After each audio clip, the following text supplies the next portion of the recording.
नमस्कार दर्शकों, आज है 14 जनवरी 2022 और आज की देश भर की ताज़ा तरीन खबरों के साथ मैं निशा आप सबका स्वागत करती हूँ लोकल टीवी पर।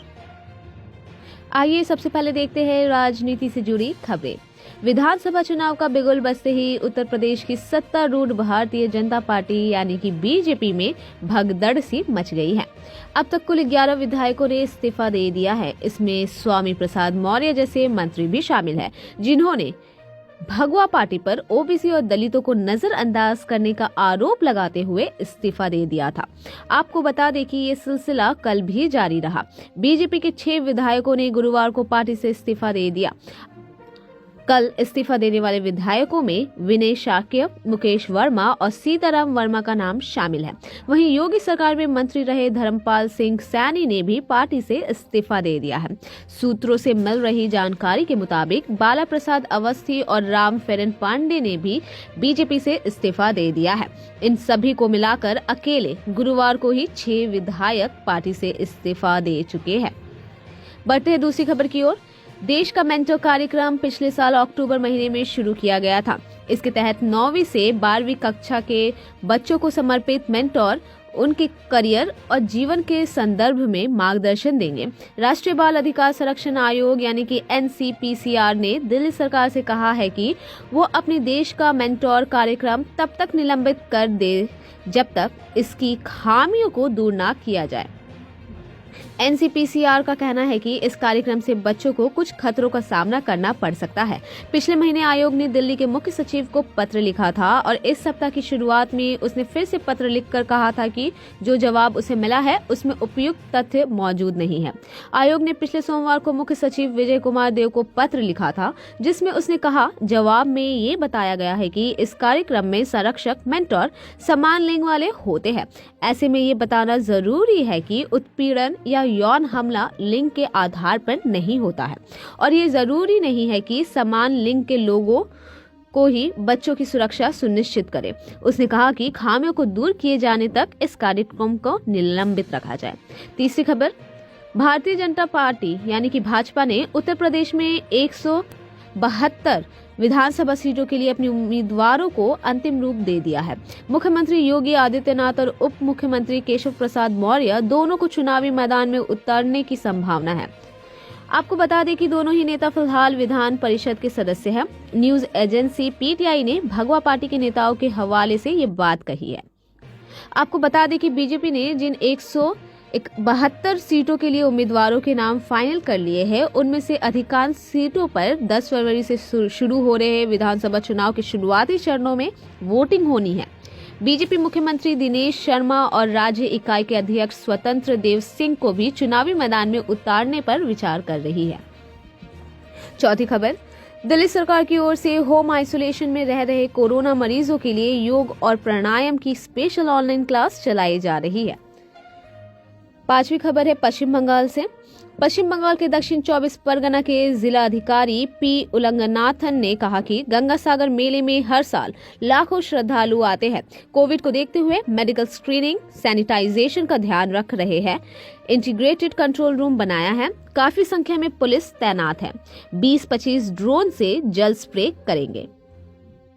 आइए अब देखते हैं काम से जुड़ी कुछ खबरें।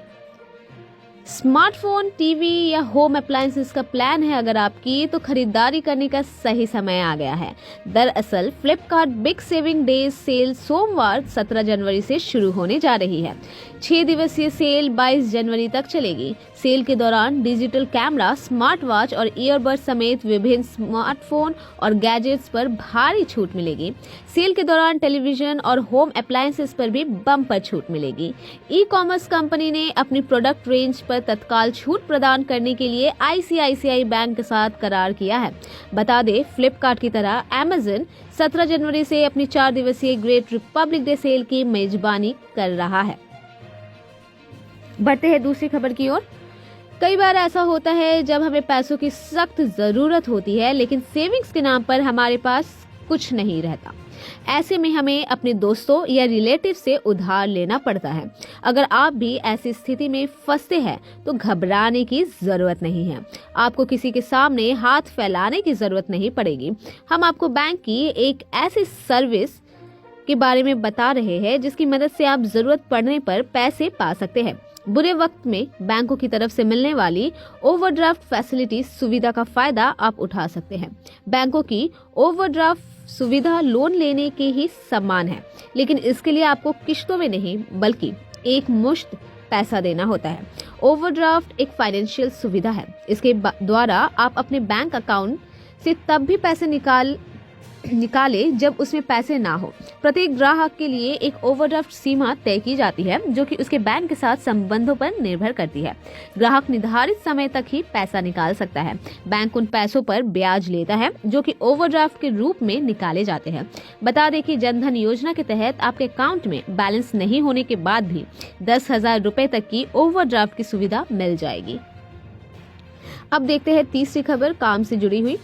अगर आप ट्रेन में यात्रा कर रहे हैं और आपके नन्हे मुन्ने की आयु 5 वर्ष से भी कम है तो आपको रेलवे पूरी बर्थ मुहैया करवा देगी, बशर्ते आप उस पूरी सीट का वयस्क का किराया अदा करने को तैयार है। भारतीय रेल ने नन्हे मुन्ने रेल यात्रियों की सुविधा के लिए आरक्षण प्रणाली में इस तरह का व्यापक बदलाव किया है। रेलवे में कई वर्षों से 5 वर्ष तक लेकर 12 वर्ष की आयु तक के बच्चों को आधे किराए पर पूरी सीट दी जाती रही। इस नियम में बाद में संशोधन हुआ और इस आयु वर्ग के बच्चों को वयस्क के किराए का भुगतान करने पर पूरी बर्थ उपलब्ध करवानी शुरू की गई। इसके तहत आधा किराया देने पर नो बर्थ की सुविधा बनी रही। ऐसे में इस आयु वर्ग के बच्चों को अपने माता पिता की सीट पर ही यात्रा करनी पड़ती थी, लेकिन बदले नियमों के मुताबिक रेलवे ने अपने नन्हे मुन्ने यात्रियों की सुविधा में वृद्धि करते हुए 5 साल से छोटे बच्चों को भी पूरी सीट देने का फैसला किया है, बशर्ते इसके लिए यात्री उसका आरक्षण करवाए तथा वयस्क की सीट का पूरा किराया रेलवे को अदा करे। हालांकि 5 साल से कम आयु के बच्चे अभी भी अपने माता पिता के साथ फ्री यात्रा कर सकते हैं, मगर यात्री अगर चाहे तो पूरी बर्थ के किराए का भुगतान कर अपने नन्हे मुन्ने बच्चों को पूरी बर्थ के लिए आरक्षण करवा सकते हैं। इससे रेलवे को राजस्व मिलेगा और यात्रियों को अपने परिवार के साथ आनंद से पूरी बर्थ पर यात्रा करने की सुविधा भी। अब आइए देखते हैं मनोरंजन से जुड़ी कुछ खबरें। बॉलीवुड के किंग ऑफ रोमांस कहलाने वाले अभिनेता शाहरुख खान आखिरी बार फिल्म जीरो में नजर आए थे। इसके बाद से ही फैंस शाहरुख को बड़ी स्क्रीन पर देखने का बेसब्री से इंतजार कर रहे हैं। वहीं कुछ दिनों पहले फिल्म स्पाइडरमैन नो वे होम रिलीज हुई थी जिसने धमाकेदार कमाई की। वहीं इस बीच शाहरुख खान के फैंस अभिनेता का एक थ्रोबैक वीडियो सोशल मीडिया पर सामने ले आए हैं, जहां अभिनेता न सिर्फ स्पाइडरमैन के अवतार में नजर आ रहे हैं बल्कि वो स्टंट भी करते दिख रहे हैं। दूसरी खबर, अजय देवगन इन दिनों भक्ति में लीन है। अजय कुछ दिन पहले केरल के सबरीमाला मंदिर में दर्शन के लिए पहुंचे थे। ऐसे में उनकी एक फोटोज और वीडियो सोशल मीडिया पर वायरल हो रही है। खबर है कि अजय देवगन ने अपनी नई फिल्म की शूटिंग के बीच मंदिर जाकर दर्शन किए हैं। मंदिर में दर्शन की फोटोज इंटरनेट पर वायरल है। इनमें अजय देवगन को ब्लैक आउटफिट में देखा जा सकता है।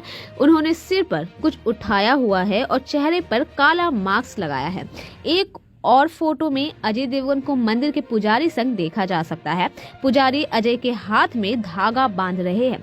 अजय देवगन ने माला और लाल रंग का शॉल भी पहना हुआ है। आइए अब देखते हैं खेल संबंधित कुछ खबरें। युवा विकेटकीपर बल्लेबाज ऋषभ पंत के शानदार शतक से भारत ने दक्षिण अफ्रीका के खिलाफ तीसरे टेस्ट मैच में जीत के लिए 212 रन का लक्ष्य रख दिया। एशिया के बाहर पंत का ये तीसरा शतक है। इससे पहले उन्होंने ऑस्ट्रेलिया के खिलाफ 2018-19 में सिडनी में 159 रन की नाबाद शतकीय पारी खेली थी। वहीं 2018 में इंग्लैंड के खिलाफ 114 रन की पारी खेली थी। दूसरी खबर, आईसीसी अंडर 19 वर्ल्ड कप का 14वां एडिशन शुक्रवार से वेस्ट इंडीज में शुरू हो रहा है। भारतीय टीम टूर्नामेंट की अब तक की सबसे सफल टीम रही है, जिसने 2000, 2008, 2012 और 2018 में ये खिताब जीता है। इसके अलावा ये 2016 में अपनी उप विजेता रहा था। 14वें एडिशन में भारत को अपना पहला मुकाबला 15 जनवरी को गुयाना के प्रोविडेंस स्टेडियम में दक्षिण अफ्रीका के खिलाफ खेलना है। अंडर 19 एशिया कप जीतकर वेस्ट इंडीज पहुंची यश धूल की कप्तानी वाली भारतीय टीम का आत्मविश्वास काफी बढ़ा हुआ है। टीम ने टूर्नामेंट में खेले गए अपने दोनों वार्म अप मुकाबले में शानदार जीत हासिल की है। यदि आपको हमारी ये पेशकश अच्छी लग रही हो तो कृपया करके एक लाइक ज़रूर कीजिए। अपने दोस्तों और परिजनों तक इस वीडियो को शेयर कीजिए। अगर आपको अपनी कोई राय हमें देनी हो तो आप कमेंट के ज़रिए दे सकते हैं। अगर आपने हमारे चैनल को सब्सक्राइब ना किया हो तो चैनल को सब्सक्राइब कीजिए और पास में बेल आइकन को ज़रूर क्लिक कीजिए। नए वीडियोस आते ही आपको नोटिफिकेशन मिल जाएंगे। मिलते हैं नए वीडियो में नई खबरों के साथ। नमस्कार।